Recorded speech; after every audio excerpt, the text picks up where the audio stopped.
So I would say that we have started this journey some time back. The standard players have started coming in, but if we see globally, I mean, we rank very bad. If we just talk about the developed nations like US has say about it's $100 billion industry out there.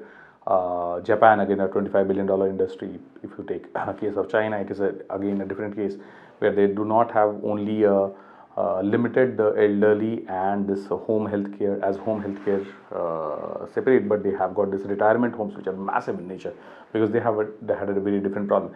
But when it comes to India, uh, it's super fragmented, 99.9% fragmented industry where we do not have the basic home care concept as an established concept. So what has happened in this case is that the care part of it is not standardized. So some maid is taking care of some patient in a very chronic condition. So a lot of times, a lot of nonsense happens at such locations. So if we talk about the size of the problem versus the spend that we have in India is fairly, I would say, not matching. The numbers are actually not matching. So it's a $3 billion industry in India, which actually has a potential of like becoming more than a $10 billion industry, and a lot of unserved market does exist in India, which is like say almost 70% of the people who require the services are not being served at this point in time.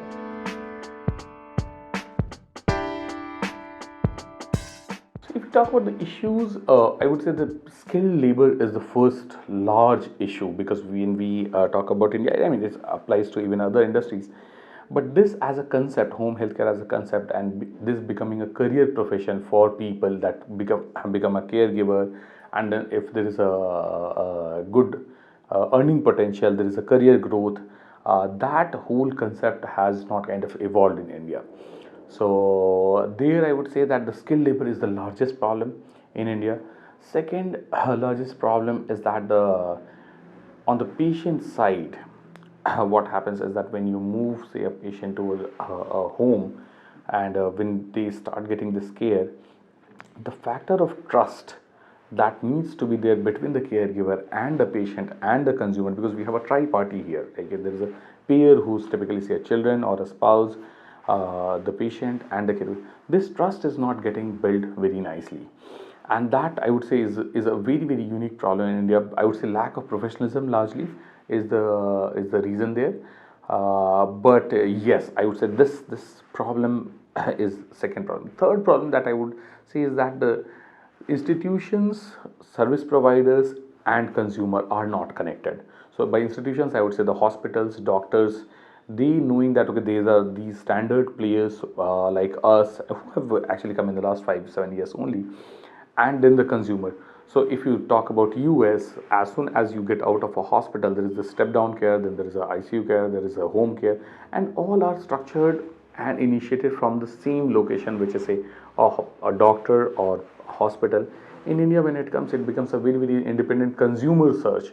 So the consumer has to again go back at their home, then they have to discover that who is the right player, then they keep on trying with a lot of nursing bureaus, fragmented market, talking to different people, but they do not have a single source where they can ask. So this tri-party again, the where the discharge is happening, the consumer and the provider, that is a big problem.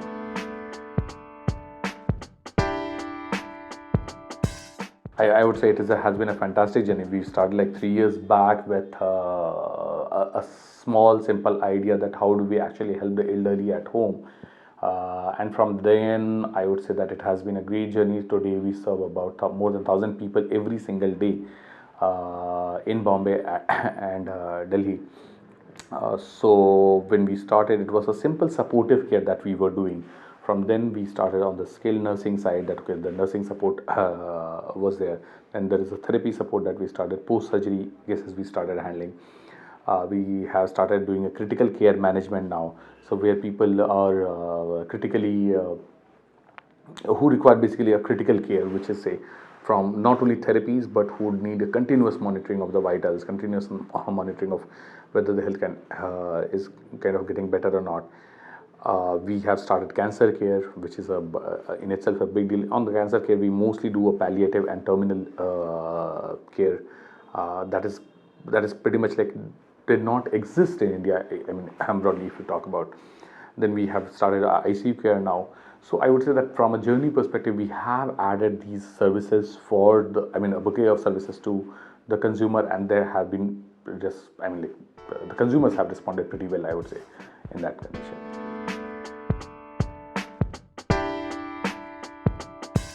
So I would say that there are two separate set of providers here. So there's this fragmented industry, which are largely nursing bureaus and others that have been in the market for last 30 years. Then there are, I would say, the new age companies, like, who have come in the last 4 or 5 years.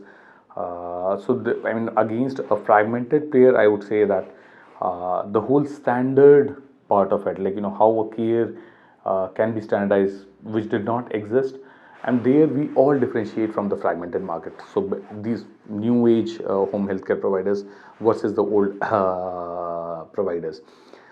Between, say, the new age providers, now what we do as a differentiator, that we believe in technology, we invest a lot in technology, we invest a lot in training, we invest a lot in our supply, in providing basically the right care, because like here we have to understand that the real moat or the defensibility that we have is the caregivers that we have. Now we have got a pool of, say, about 1,500 caregivers at this point in time, and across different geographies, across different expertise that we serve, there, every single case, every single patient recovery is something that we monitor. How do we monitor? Largely through technology.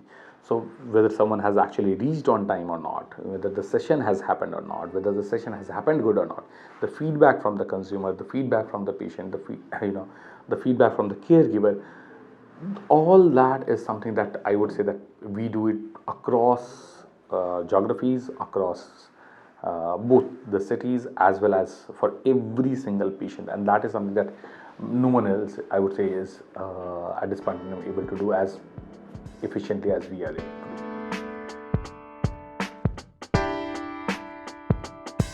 So we have raised a couple of rounds of fund earlier when we were expanding. So first was seed round that we had raised in July 2015. That was from India Quotient. That was about, say, 300k USD that we had raised at that point in time. Again, we had raised $4 million from SAF Partners and India Quotient again in October 2015. From then we have kind of moved to more of a profitable state now, but we would be looking to raise the next round to scale the business, so we across the different cities, and deepen the services, deepen the technology again. So this we should be raising some funding in the next 6-8 months.